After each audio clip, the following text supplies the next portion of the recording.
Olá, seja bem-vinda à segunda parte da aula 44 GMA 091 Matemática Básica, que trata das funções trigonométricas de ângulos quaisquer.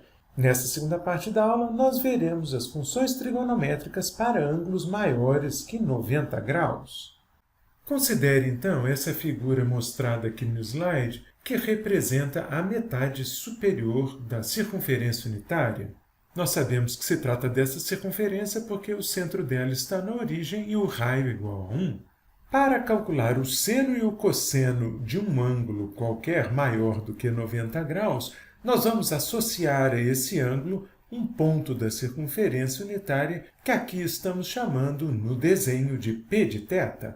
Note que para cada ângulo há um único ponto da circunferência a ele associado. Já vimos na parte anterior da aula, na qual tratamos do primeiro quadrante, que o cosseno de um ângulo qualquer corresponde à coordenada x do ponto da circunferência unitária associado ao ângulo θ. Da mesma forma, o seno do ângulo θ corresponde à coordenada y do ponto da circunferência associado àquele ângulo.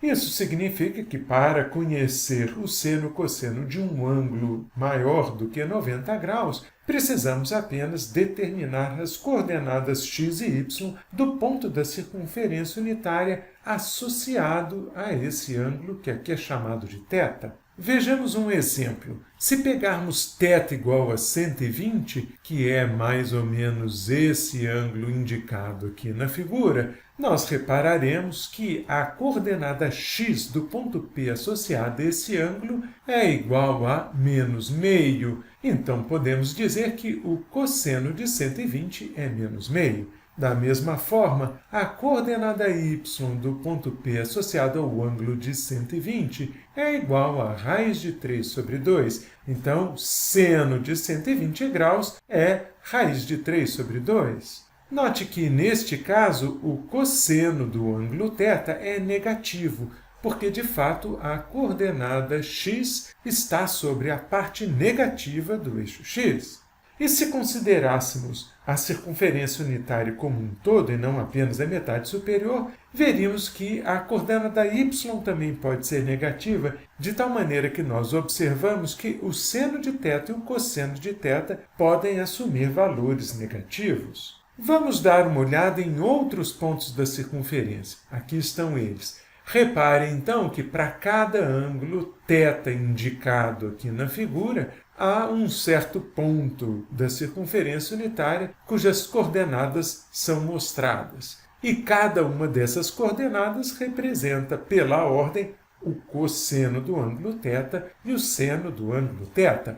Se considerássemos, por exemplo, este ângulo que eu estou indicando aqui, que eu vou chamar de θ barra, então nós podemos dizer que esse valor menos meio é o cosseno de θ barra, e podemos dizer que esse menos raiz de 3 sobre 2, na verdade, é o seno de θ barra. De fato, se observarmos a coordenada x desse ponto, veremos que ela é menos meio, assim como a coordenada y parece, de fato, menos raiz de 3, que é aproximadamente 1,7, dividido por 2.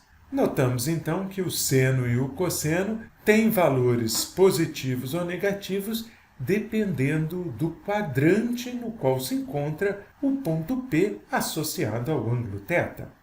Olhando, então, para os valores de x, que aqui vou indicar em vermelho, reparamos que os valores são positivos no primeiro e no quarto quadrantes, já que nesses dois quadrantes estamos na parte positiva do eixo x, e esses valores serão negativos no segundo e no terceiro quadrantes. Já para os valores de y, que eu vou indicar em azul, nós percebemos que no primeiro e no segundo quadrantes o valor é positivo, já que a gente está na parte positiva do eixo y, e no terceiro e quarto quadrantes o valor é negativo. Essa figura mostra os quatro quadrantes E se a gente lembrar que o cosseno é representado pela coordenada x, veremos que no primeiro e no quarto quadrantes o cosseno é positivo e que no segundo e terceiro quadrantes o cosseno é negativo. Já o seno associado à variável y é positivo no primeiro e segundo quadrantes e é negativo no terceiro e quarto quadrantes. Sabemos que a tangente é o seno sobre o cosseno. Isso significa que, se os sinais do seno e do cosseno forem iguais, a tangente será positiva. Já se os sinais forem diferentes, a tangente será negativa.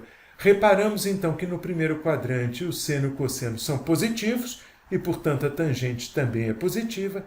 E reparamos que no terceiro quadrante o seno e o cosseno são ambos negativos, de tal forma que nesse quadrante a tangente também é positiva. Por outro lado, no segundo quadrante o seno é positivo, o cosseno é negativo, de tal maneira que a tangente é negativa. E no quarto quadrante a gente observa o contrário, o seno é negativo, o cosseno positivo, mas a tangente também é negativa. E se quisermos saber o valor e o sinal das demais funções trigonométricas, como a cotangente, secante e cossecante? Para isso, nós temos que relembrar o que foi dito na aula sobre funções trigonométricas no triângulo retângulo e estabelecer uma relação entre essas funções e as funções seno e cosseno. Já vimos, por exemplo, que a tangente é o seno sobre o cosseno.